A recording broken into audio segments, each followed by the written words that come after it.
How's it everyone? This is Lolcohol, and in today's video I'm going to be giving you some tips on getting through your first Capstone Dungeon in Diablo 4.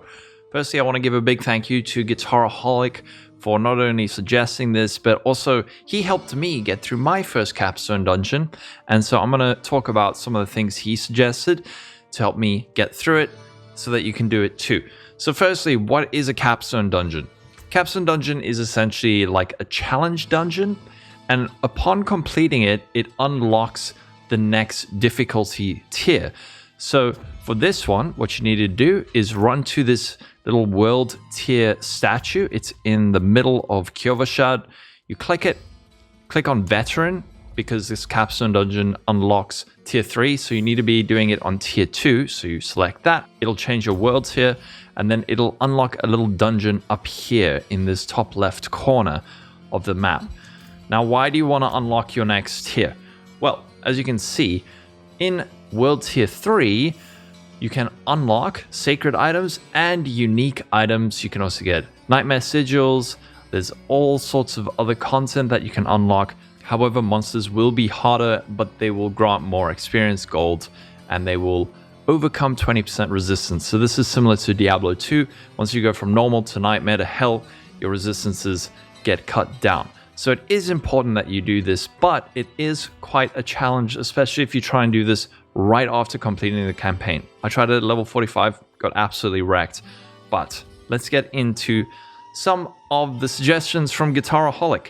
So first thing, having your attack power at least 1k is probably a good threshold to know if you're ready. Of course, different builds might have different breakpoints. They might do more or less damage depending on the style, but I'd say check that you have at least 1k attack power.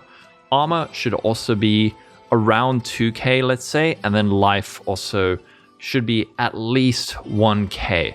So try get 1k, 2k, 1k. And now, if you don't know how to get those numbers up, there are a few ways.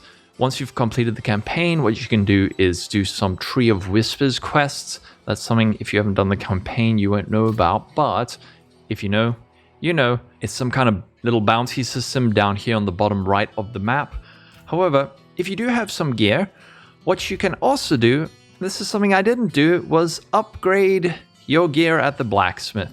So if you go over to the blacksmith, you can talk to him and upgrade weapons and armor. So I have this over here, give it to him, and then you can upgrade it, and that's going to improve the stats on your item. It's not too expensive for these early items. You should have a good amount of these lying around after completing the campaign. So I've just got this up to this level. I'm not going to go up to the 4th level or 5th level. I don't feel like I need it, but you can do this on all your piece of gear for a fairly... It's pretty affordable. Now you can also do the same with your jewelry items over at the jeweler. Upgrade jewelry. You can see it's going to increase all of these modifiers. And all of that combined should do a lot to increase your attack power, armor, and life. Now the next thing you can do, which is very easy, is socketing your armor with rubies. This will give you % increase maximum life. So if you're not meeting that 1k life threshold, you can do that to very easily increase it. Also, in terms of resistances, you can put a diamond in your jewelry. I have an open socket here. I should probably do that, but having increased all resistances helps with the fight. Now next, another thing you can do is use an elixir of some sort. If you look over at your stats, you can actually check your resistances, and you can see over here, you have your fire, cold, lightning, and poison resistance. I don't know the exact damage types that are in the dungeon, but let's say you have something that's really low. What you can do is go make a poison resistance elixir over at the herbalist or the alchemist over here. So over here, you can craft elixir, and then you can see which one of these you want to make. So shadow resistance, poison resistance, lightning resistance. If someone knows the exact damage types that are most deadly in the first Capstone Dungeon, do let me know. I think I think it might be shadow damage on the final boss, but I'm not 100% sure, and I'm not exactly sure where to find out. But you can use one of these. It also increases your XP, so it's another side bonus for using one of these. Now, another thing pretty important are two defensive aspects that are really good. Aspect of Disobedience, you can get this from the Halls of the Damned in Kyrgyzstan.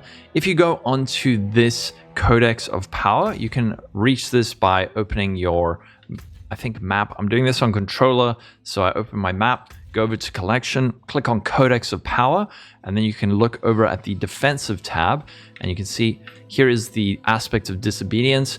Unlock this, put it on a piece of gear, it'll increase your armor a lot.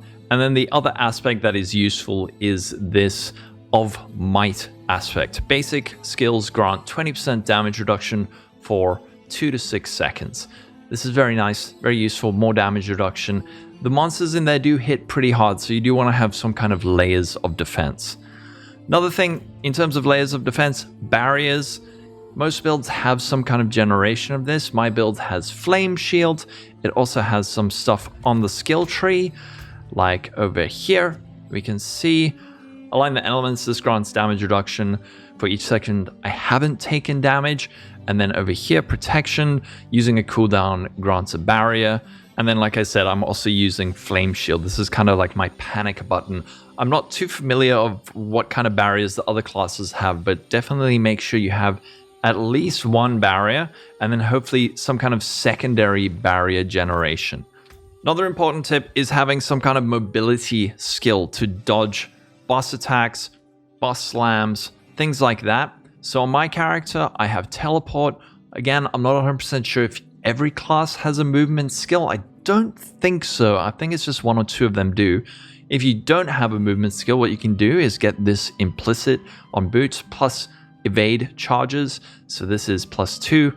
I think before you get to World Tier 3, you can only get +1. But if you don't have any other form of mobility, you can get one of these. That'll at least let you dodge twice instead of just once to get out of those attacks. Another little tip, unlocking more flask slots. So I think the default is 5. You want to have preferably more than that. 6 felt kind of like the borderline for my character, but you can get more if you go over to your renown system. You can see over here in some of these you get +1 potion capacity. So you unlock these by doing side quests and discovering new zones. So if you don't have any extra potion capacity, you can unlock them by doing some of your side quests. You can see there's one for each of these. So I think that the base is 4, and then I've unlocked another 2. And then also make sure you speak to Varoka or an Alchemist and upgrade the tier of your potion to give you more life recovery from each of your potions. So you can see there's these breakpoints, level 30, level 45, level 60, will increase the amount of life that your potions actually heal you. So if you haven't done this, make sure to do this. Otherwise, your potions are going to be ineffective and not heal you as much as you need them to during these fights. And one other little tip, recovery. This is essentially life that you gain back, some kind of life gain on hit. I don't know again if what this looks like for other classes. For me at least, I have warmth on my character. Every 1 second you heal for 0.9 of your max life for each nearby burning enemy. Healing increase to 1.8 for bosses. So for bosses, even when I'm not using my flasks, I'm getting more life from this node. There's also, I think, on my boots, or is it my pants? Yeah, there's this, the Crowded Sage. You heal for 3 to 10 life per second for each close enemy. This isn't that good, but I mean, it's something. So look at your build, see if there's some kind of form of life regeneration or life gain on hit. Is that a modern default? I don't know. Maybe it is, but if it is, see if you can get some. So I will put a list of all of these things into the description so that you can easily do it. I know some people prefer reading than listening to videos, so you can just go down that, check the checklist. Of course, on top of this, if your build is terrible, then you're just going to struggle. So maybe check out a build guide. I'd recommend looking at Mobalytics. There's some builds from Crip and Don the Crown, a lot of other good creators. Check out that site for a build, but do it on your own build. It's a very satisfying thing to do by yourself. And then something else I can quickly do is talk you through some of these boss fights. It's not 100% clear exactly what is happening in them. This second boss fight, I can give you some tips at least. Firstly, obviously, don't spam your life loss unless you really need to recover that last bit of life. But this guy has a big slam attack. And if you have some kind of barrier generation, like I do on my character, this flame shield, you want to save that or save some of your dodges for that slam. So we can just watch it. You'll see, let me just slow it down. This guy's going to do a slow teleporty attack. You see there, he does a slam. There he teleports there, does a slam. There he does another slam. So that's when you want to be using your barrier or using your dodge, your teleport if you're a sorceress.